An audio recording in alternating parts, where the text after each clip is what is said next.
Hi, everybody. Beautiful day today, nice and warm. Hope you're getting stuff done. Hope you're getting out in the sunshine, and hopefully that's improving our moods. Um, so, today I just want to go over something that I was reading last night as in my Bible study.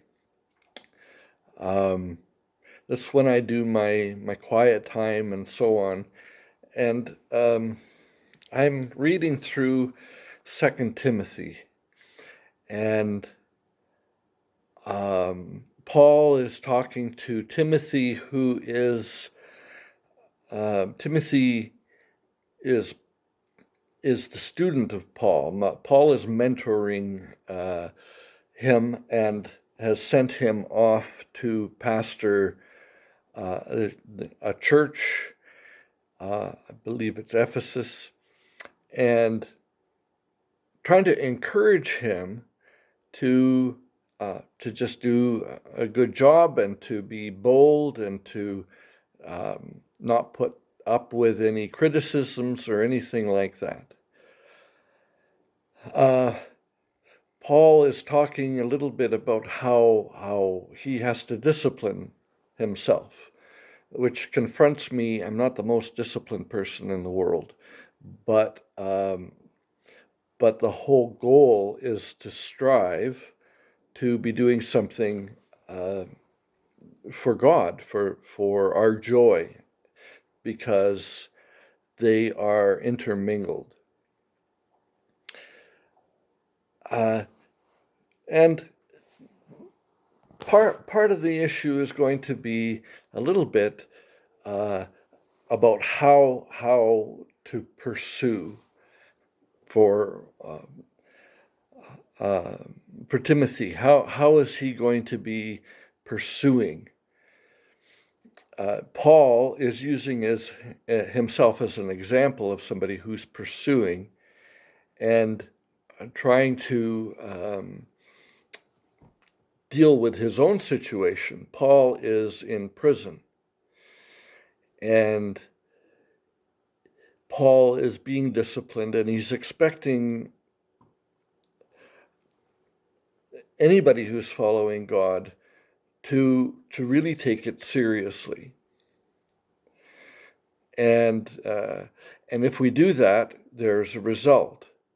So there's an if, and then there's a result. If we do this thing, then there's a result that happens. He just talks about the different, like an athlete who wants to win the crown has to train himself and compete properly. And a farmer, if he wants to get the benefit of his crops, he has to work at it. He has to farm.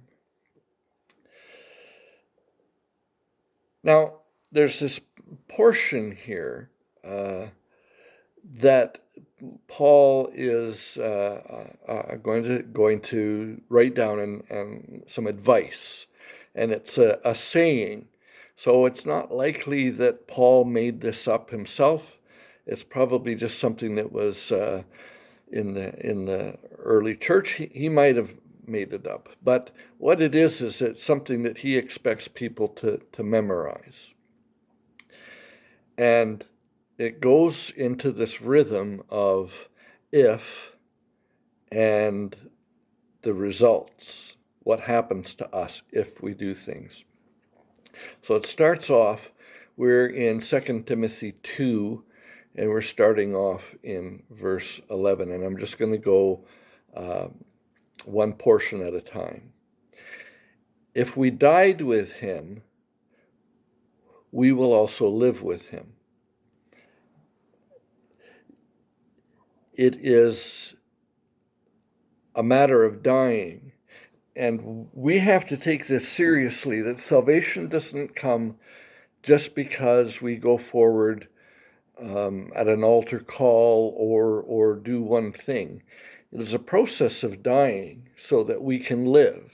That passage that says, if you want to save your life, you have to lose it. If you lose your life, you will save it. It's not a light, fluffy thing. Second part is, if we endure, we will also reign with him. It is an if we will endure. Not everybody endures. Not everybody makes it. But those who do will be brought into glory and to reign, and the reward. We talked at Bible study about the treasure. We talked on Sunday about the treasure as well, and just how valuable that is. But we have to endure. And the whole imagery that we were using was, you have to sell everything to get the treasure or the pearl. Those were the two parables. It's demanding. It goes on to say, if we disown him, he will also disown us. If we give up, if we decide we're not going to follow after God anymore, if we're going to turn our backs, then we have no claim on salvation at all. It is a decision that we make.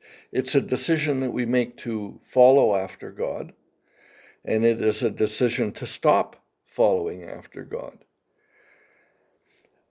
But then it says this, if we are faithless, he remains faithful, for he cannot disown himself. Well, that's an interesting comment to make, because basically it says, if you're not following, if you're faithless, God will still be faithful to you. Now, I think what's going on here is that we are not perfect. We are not perfect. I am not perfect at following God. I make mistakes. I wander. I do stupid things. And yet I trust that God is still on my side, that God is still working in my life, that God is showing me grace. But if I stop following him, if I decide that it's not worth it, if I don't persevere, if I don't endure, I'm on my own for salvation. I'm required then to save myself, which is an impossible thing. So we sometimes worry about whether we're good enough, whether we're meeting some sort of standard in our morals or in our lifestyle or whatever, and we are inadequate. Every day we are just inadequate. But if we are giving up our life, if we are giving up our mind, as it were, not going crazy, but if we give up our belief that we guide our own lives and we tell ourselves what to do and we live for ourselves, if we do that, we are stepping away, and that's a very dangerous thing to do. So I just want to encourage you, if you are stumbling along but you're growing, that is great. God is going to be faithful to you. But if you're just simply walking away and you don't care anymore, and it's too much work, and it's not worthwhile, it's the treasure that you don't really appreciate, or the pearl that you don't understand the worth of, that's a more dangerous thing. So I encourage you, love God the more. Love him and follow him and pursue him, because that is great treasure. Have a good the rest of the week. Bye for now.